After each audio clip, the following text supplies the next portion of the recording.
Welcome to the Easy Computer Fixes channel, and today we're going to show you how to have your clock set to perfect time using the process in Windows 10 to actually make sure that your clock is going to sync with one of the time services on the internet.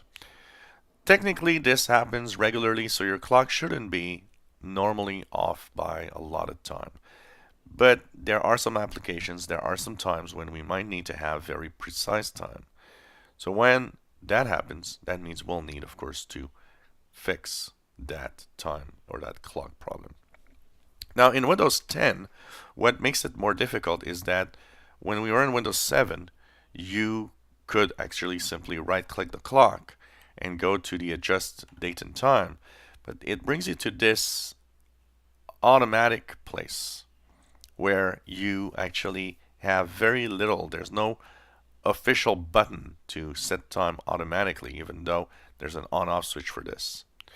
So if you want to do this, what you'll need to do is go to the control panel. So what you can do is search through the search app or Cortana, type control to have the control panel.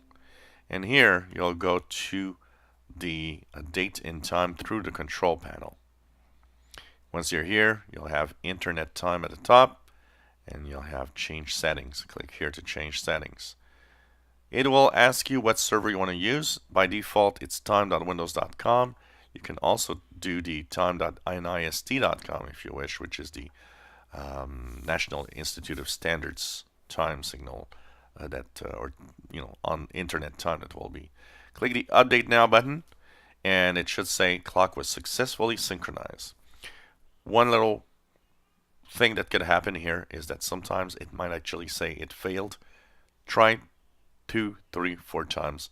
It will eventually do it after 2 or 3 times. And if it doesn't work, change the server, try the other one, try time.windows.com or interchange with NIST, and you will have that update done.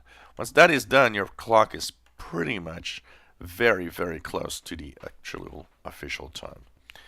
If you enjoy my videos, please subscribe, give us thumbs up. Thank you for watching.